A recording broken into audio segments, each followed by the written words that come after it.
Committee ఇప్పుడు విన్నాం కదా. Yes. అయితే దీని మీద అతను ప్రమోషన్ చేసుకునేది ఏంటండి నాకు అర్థం కాలేదు. అతను పాస్టర్ గారేనా అతను? ప్రమోషన్ ఆయన చేయడం లేదు. ఇక్కడ కామెంట్స్ లో ఏమొచ్చిందంటే జీసస్ కమింగ్ అని వచ్చింది. ఆయన రావడం వల్లే క్లియర్ చేస్తున్నాడు అనేటువంటి కామెంట్స్ వచ్చాయి కొన్ని. ఆ కామెంట్స్ పైన అడిగితే ఆయన కూడా ఎస్ నేను ఏకీభవిస్తున్నట్టుగానే కొంత పాజిటివ్ గానే మాట్లాడారు. కామెంట్స్ వదిలేసేయండి. కామెంట్స్ అవి రెగ్యులర్ వస్తుంటాయి, ర్యాండమ్. అది అవి ఏదైతే ఈ మత కళలు జరిగినాయో ఈ మధ్యన వస్తూనే ఉన్నాయి. వాటిని పట్టుకొని ఇక్కడ 2000 మంది చూస్తున్నప్పుడు ఇతను ప్రమోషన్ చేయకూడదు కదా. అతను ఏం చెప్తున్నాడు, దేవుడు రెండో రాకడా ఇప్పుడు జరుగుతుంది, ఇప్పుడు అంతా క్లీన్ స్వీప్ అయిపోతుంది మొత్తం అంతా. ఇప్పుడు ప్రెసెంట్ మళ్ళీ దేవుడు మళ్ళీ సృష్టిస్తాడు. ఇప్పుడు అదే స్వామీజీ గారు ఏం చెప్పారు, ఇక్కడ కలికి రావట్లేదు, ఎవరు రావట్లేదు.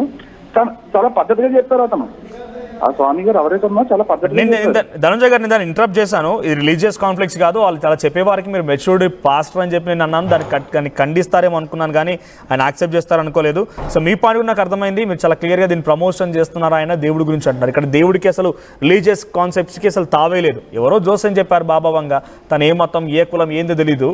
సో బాబా వంగ జోస్యం చెప్పారు. ఆ తర్వాత దాన్ని బిలీవ్ చేస్తూ జపాన్ ప్రభుత్వం కొంత అలర్ట్ జారీ చేసింది. మనతో పాటుగా సయ్యద్ గారు ఉన్నారు. సయ్యద్ గారితో మాట్లాడితే ఫైనల్గా సయ్యద్ గారు కాల్ ఇంటరప్ట్ అయింది. సో ప్రస్తుతానికైతే జపాన్లో సిచ్యువేషన్ 5:10 కావస్తోంది ఎగ్జాక్ట్గా నీ వార్త చెప్పే సమయానికి. సో అక్కడ 4 చోట్ల భూకంపాలు వచ్చినట్టు తెలుస్తోంది. సో నిజంగా బాబా వంగ జోస్యం నిజం కాబోతోందా? మీ అభిప్రాయం ఏంటి? కామెంట్ చేయండి.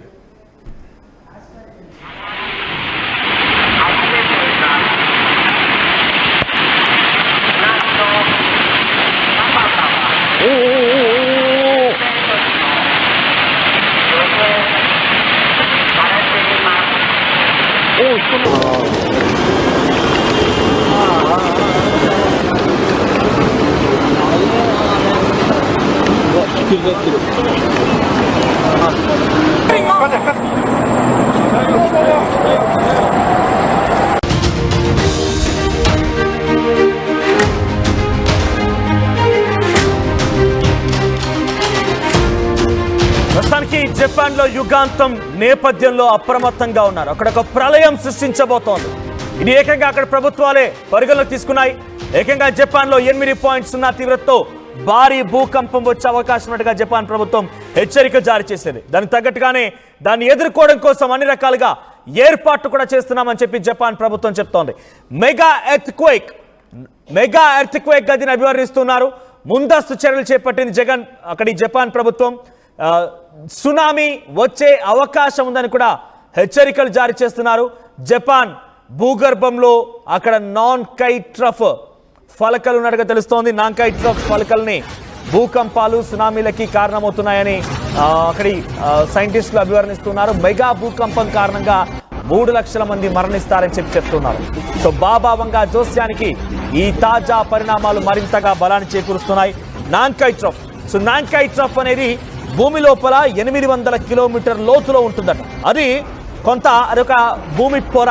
సో ఎర్త్ ప్లేట్స్ అవన్నీ కూడా ఆ ఎర్త్ ప్లేట్స్ లో కదలికల కారణంగానే 800 కిలోమీటర్ లోతులో ఆ ఎర్త్ ప్లేట్స్ లో కదలికల కారణంగానే జపాన్ లో ఒక భారీ మెగా ఎర్త్ క్వేక్ వచ్చే అవకాశం ఉందట.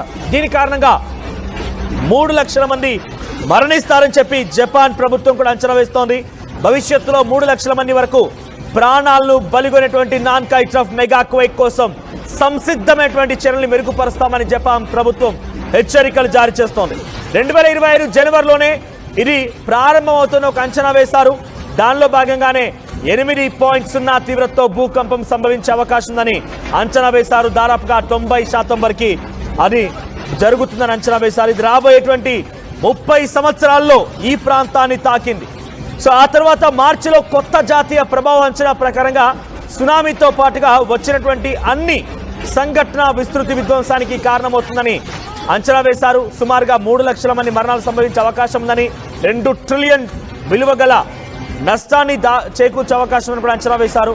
సో ఇది మళ్ళీ చెప్తున్నా వినండి, 2025, 1945 2 క్యాలెండర్లు కూడా సరిపోలుతూ ఉన్నాయి. ఈ నేపథ్యంలోనే అప్పుడు 2025 జనవరిలో అంచనా వేశారట. 1945 జనవరిలో కూడా జపాన్లో 8.0 తీవ్రతతో భూకంపం సంభవించింది. ఎగ్జాక్ట్గా జనవరి నెలలోనే 1945లో అయితే అటువంటి విధంగానే వస్తున్న అంచనా వేస్తూ శాస్త్రవేత్తలు కొంత అక్కడ పరీక్షలు చేపడితే ఆ పరీక్షలో భాగంగా నాన్ కైట్ రఫ్ అనేది భూమి పొరల్లో ఏర్పడేటువంటి కొన్ని మార్పులు దాన్ని నాన్ కైట్ రఫ్ గా లేకపోతే అభివర్ణిస్తారు, దాన్ని నామకరణం చేసినట్టు తెలుస్తోంది. సో ఆ మార్పులు భూమి లోపల 800 కిలోమీటర్ దగ్గర సంభవిస్తాయట.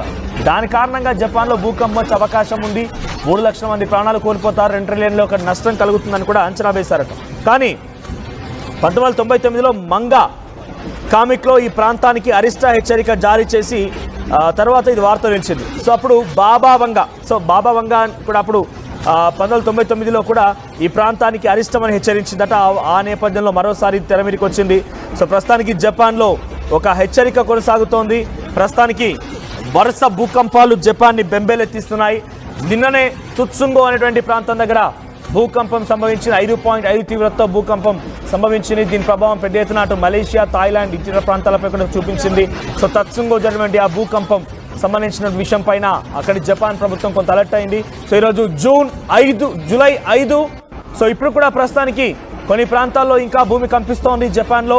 సో దాంట్లో 4.2గా నమోదైంది ఒక దగ్గర. ఆ తర్వాత మరొక చోట 2.2 తీవ్రతతో నమోదైంది. మరో చోట 5.4 తీవ్రతతో నజీ అనేటువంటి ప్రాంతంలో, కగోషిమా అటువంటి ప్రాంతాల్లో 9 గంటల క్రితం 5.4 మాగ్నిట్యూడ్తో మరోసారి భూకంపం నమోదైంది. సో వరుస భూకంపాలు మరింతగా బెంబేలెత్తిస్తున్నాయి. సో ఆల్రెడీ జూలై 5 కాబట్టి అక్కడి ప్రభుత్వాలు కూడా కొంత ప్రస్తుత పరిస్థితి అంచనా వేస్తే ఎప్పటికప్పుడు శాస్త్రవేత్తలతో విషయాలు తెలుసుకొని తీవ్రమైనటువంటి ఆ పరిస్థితి నుంచి ఎలా బయటపడాలనేటువంటి విషయం పైన అంచనా వేస్తూ అక్కడ పెద్ద ఎత్తున రెస్క్యూ ఆపరేషన్స్ కొనసాగిస్తున్నట్టు తెలుస్తోంది. రెస్క్యూ టీమ్ని లాంచ్ చేశారు. సో నాన్ కై ట్రౌఫ్ పైన మరిన్ని అప్డేట్స్ తో మా ప్రతినిధి కళ్యాణ్ సిద్ధంగా ఉన్నారు. కళ్యాణ్, సో ఏంటి జపాన్లో మెగా ఎర్త్క్వేక్ సిచ్యువేషన్ ఉన్నట్టుగా అక్కడి ప్రభుత్వాలు అంచనా వేస్తున్నాయి.